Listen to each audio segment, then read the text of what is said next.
Olá, pessoal! Não dá para não falar da super quarta quando ela acontece, especialmente quando tem mudança de taxas. Nos Estados Unidos, corte de juros. E aqui no Brasil, uma alta. Também vamos falar da JBS, da Vale e da Petrobras. Meu nome é Fernando Franklin e aqui descomplicamos o mundo financeiro discutindo as informações mais relevantes no nosso resumo semanal de notícias.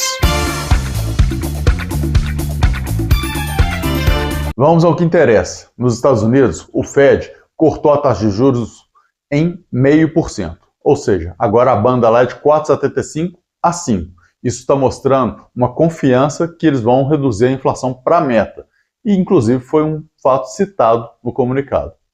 A gente tem que acompanhar isso porque o mercado já precificava esse 0,50, o que é extremamente importante, veio alinhado, mas, obviamente, tudo depende de como é que vai vir daqui para frente. E aqui no Brasil, o Copom aumentou os juros em 0,25. A Selic agora é 10,75. Destacando aí a necessidade de atingir a meta de inflação, que é de 3%, mas pensando só no longo prazo. O que é o grande ponto? O Copom está vendo uma necessidade de forçar os juros para cima para que a meta de inflação de longo prazo, que está dentro do range, fique no centro da meta, que é de 3%. E isso que é o grande ponto. A gente sabe, e eu já falei aqui, que existiam tendências de não aumentar e tendências de aumentar ainda mais, tudo dependendo do que está acontecendo. Eu, particularmente, não teria aumentado, mas entendo perfeitamente o aumento feito pelo Copom. Isso porque esse não aumento que eu imaginava seria uma tentativa de esperar ver o resultado do corte de juros lá dos Estados Unidos.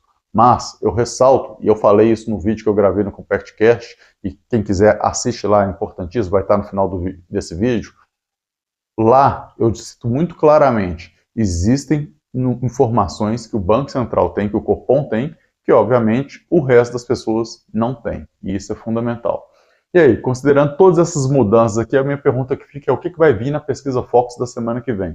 Lembrando que nessa semana o IPCA subiu, IGPM, PIB e o câmbio. Todo mundo para o alto. Só a Selic que ficou estável. Mas saiu uma pesquisa, que não é da pesquisa Focus, falando que a previsão do mercado já subiu para 11,75.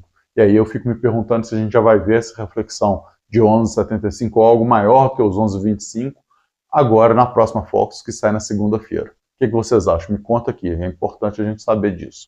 Já o Ibovespa fechou a semana em queda de 2,83%, a 131.065. No ano, a queda agora é de 2,32%. A gente saiu de uma alta do ano para uma queda.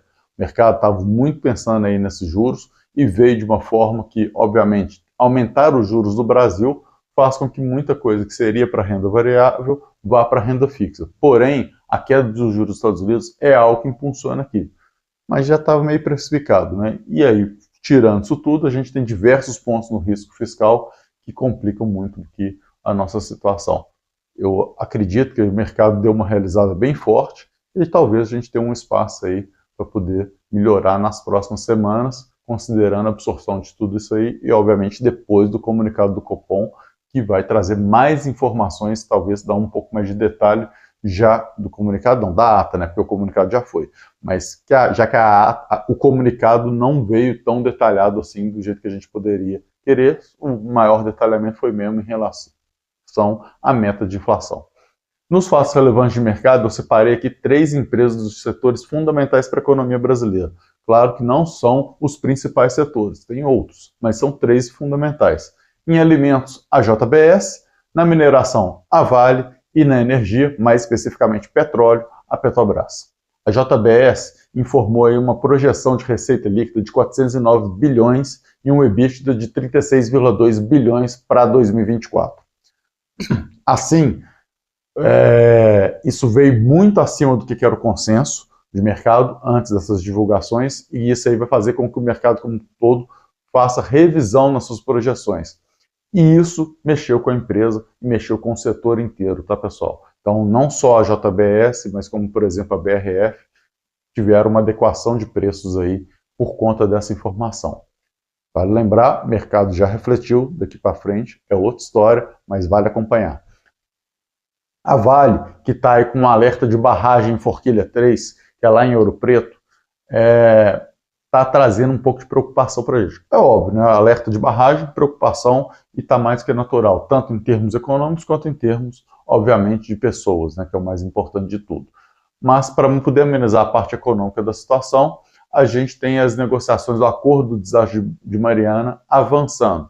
E em breve a gente deve ter um desfecho. Espero que nas próximas semanas isso já aconteça, tirar esse ponto de vez do radar. E, obviamente, também esperamos que saia a barragem de Forquilha 3 do nível de alerta 3 que está lá. Então, espero que isso aconteça o quanto antes. E, obviamente, a gente sabe que ela está tentando aí manter todo o seu plano de comunicação e esperamos que ela esteja sendo extremamente rigorosa nesse sentido. Por fim, a Petrobras assinou aqui contrato de 2,9 bilhões com a Technip FMC.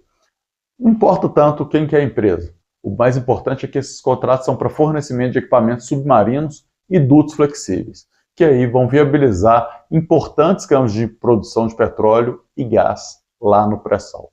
Isso que é o fundamental da gente entender. O pré-sal é um plano da Petrobras, já tem muitos anos, e tudo que acontece que permite explorações maiores lá é importante, é relevante, a gente tem que acompanhar.